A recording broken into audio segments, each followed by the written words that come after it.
Welcome to another episode of Might Be Meets, and today I'm joined by the legend that is John Catchpole from Foot Anstey. Very kind, thank you.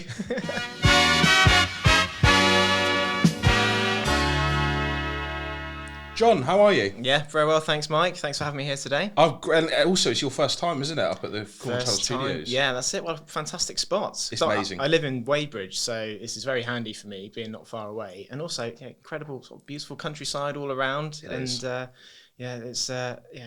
Google Maps did me proud on the way here as well. So Sat-nav helped you out. Sat-nav helped me. Other sat-navs are available. Of course. But no, fantastic spot, and it's really good to be here. Brilliant. No, and thanks for coming up, because I know. Well, tell me a bit about your role, because you're based in Truro, aren't you? Tell me about the company you work for and your role. Yeah, sure. So I'm a partner with a law firm called Foot Anstey, and within the firm, different lawyers focus on different areas.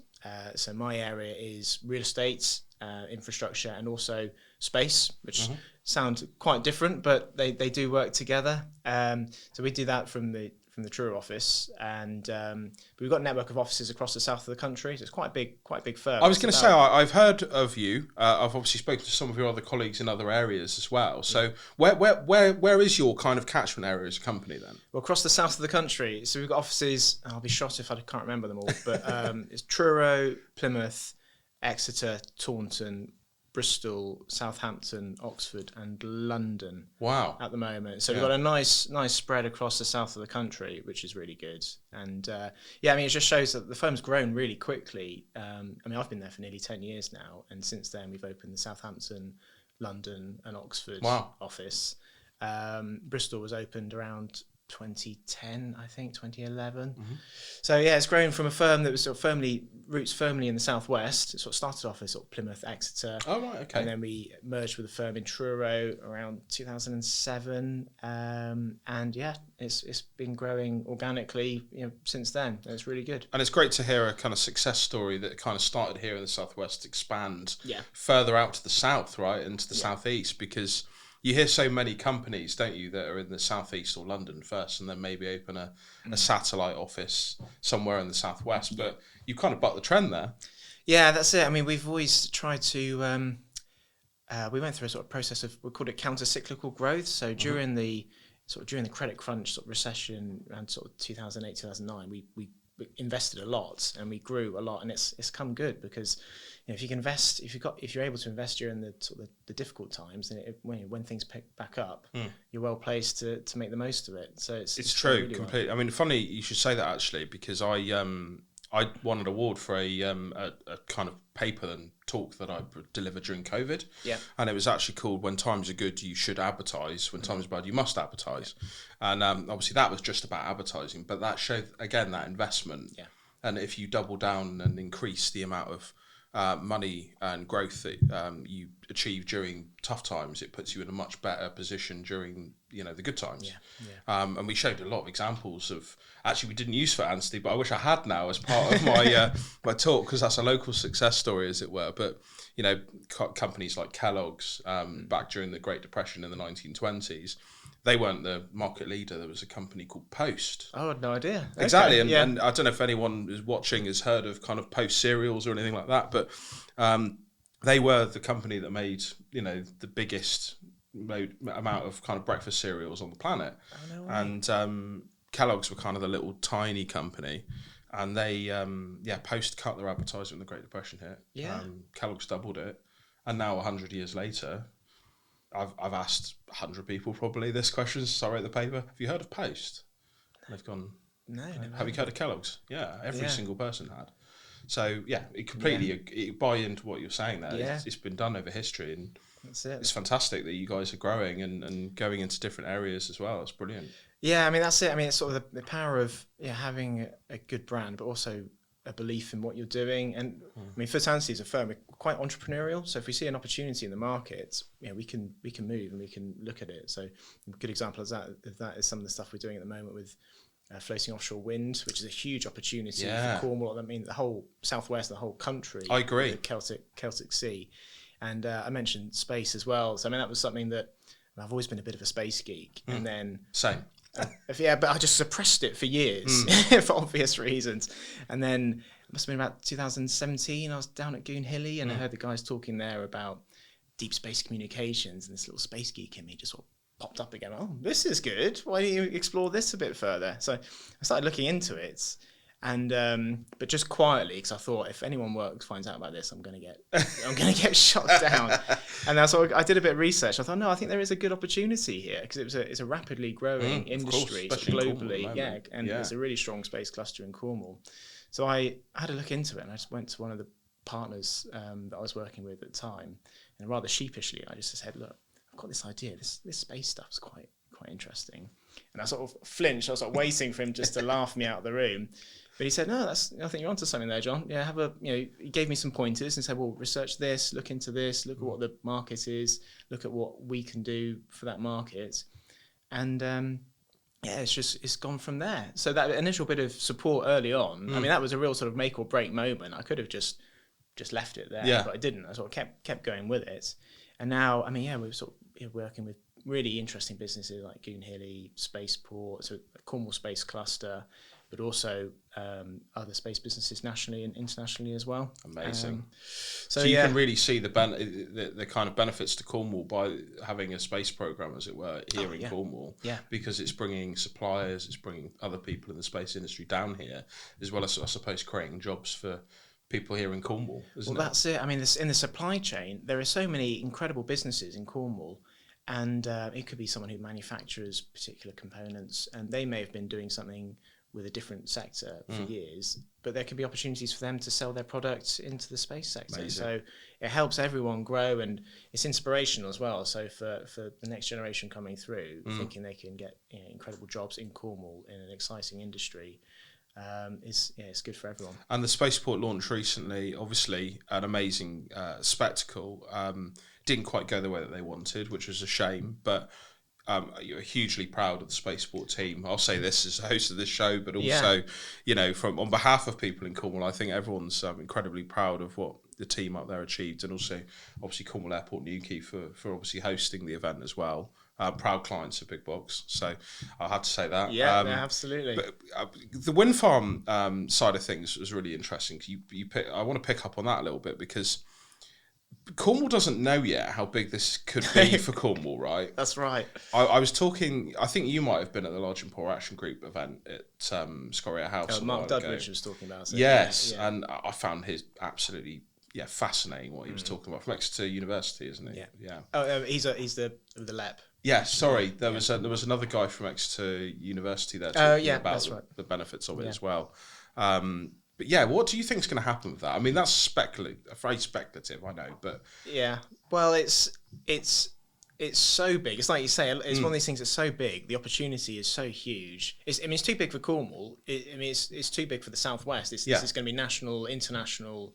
It's going to require a whole supply chain. I mean, it's kind of a scale of Hinkley C. Yes. Hinkley C, when they were building that, it just sucked in all the supply chain, all the supplies of concrete, all this sort of stuff, that things you don't necessarily think about, and it sucked it all in. And floating offshore wind in the Celtic Sea could do exactly the same. Yeah. But there's some really good organisations looking to promote it and get the supply chain ready to, in Cornwall in particular, sort of ready to help with it, like Celtic Sea Power. Oh, amazing. So really, there's some interesting events going on. I mean, they had one recently where they were getting together people or businesses involved in producing concrete, because the amount of concrete, because you have to anchor these turbines to the ground, and then they float on the surface. The amount of concrete they use, I can imagine, is absolutely vast. So, and it's also such a long-term project, and this is going to be going for just building the things, getting them installed is going to take decades, and then there's opportunities to grow it as time goes on. So, I mean, in terms, it ticks all the boxes really in terms of great opportunity for the Southwest and for the UK, energy security as well, green energy. We can build a whole industry around this, get people trained to provide services to the offshore turbines.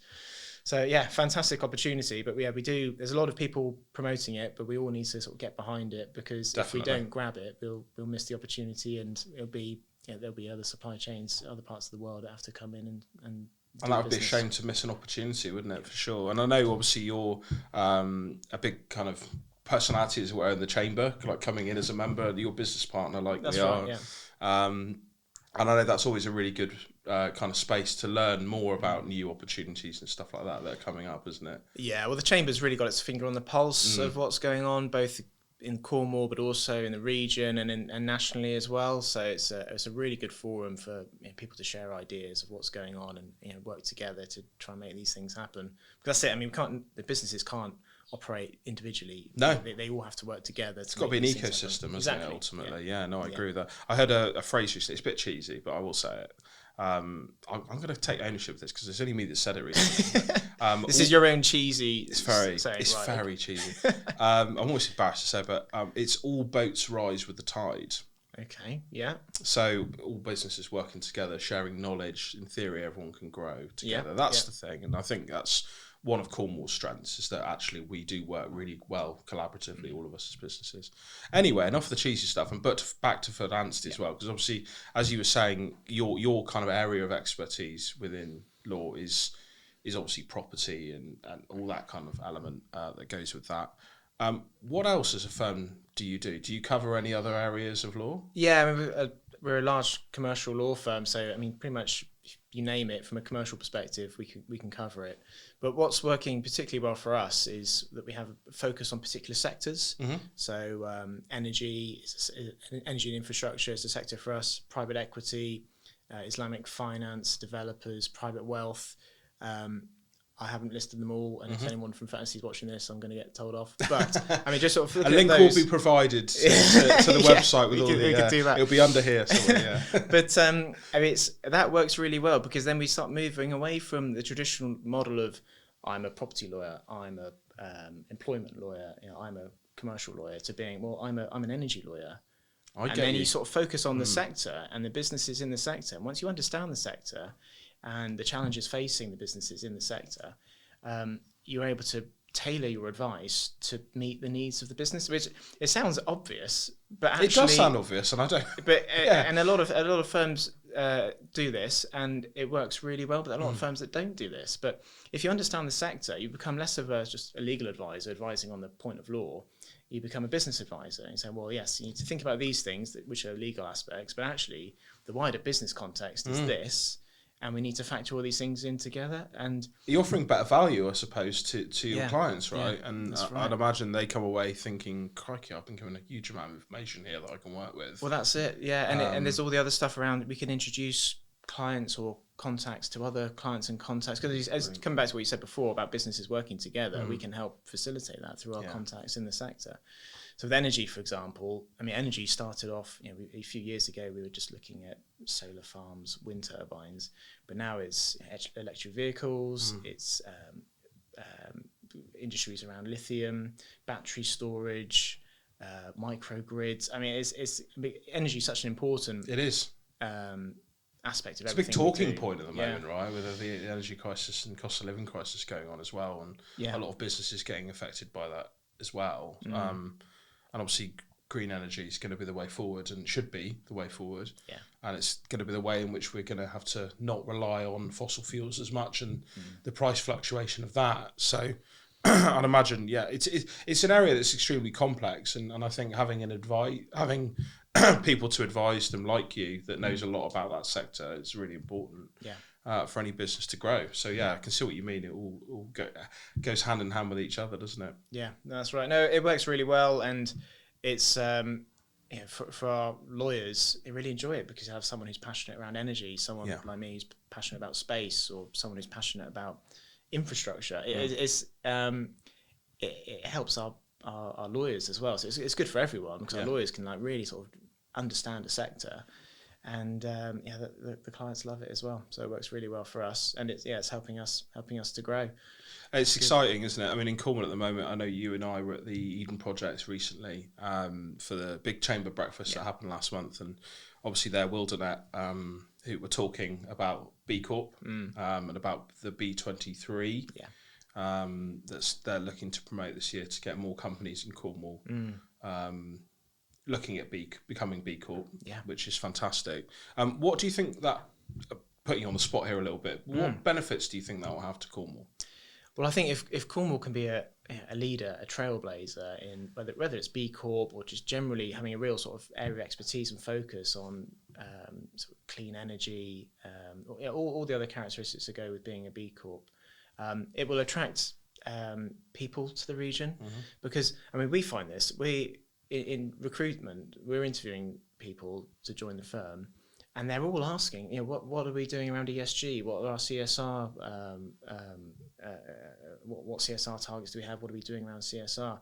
So it's incredibly important. If Cornwall becomes this sort of beacon of, we're all working really hard to build this and to act responsibly, whether it's economically or environmentally, that's going to help draw people to Cornwall. So I think it's again, it comes back to that point where if we're all working together to make this happen, it's good for everyone, and help Cornwall PLC to grow as well. It's important, isn't it? I think actually the generation now coming through are kind of more green focused than any generation, and that's brilliant, and that should be the case. And as employers, we all need to buck our ideas up, frankly. That's it. Yeah, I mean, we're interviewing people, and it feels like they're interviewing us. They're giving us a grilling on what we're doing around ESG, which is, it's good. It's good to have that challenge. It's nice to have that. No, definitely. John, thank you so much for coming on the show. Thanks, Mike. I really appreciate the chat, and thank you everybody for watching as well.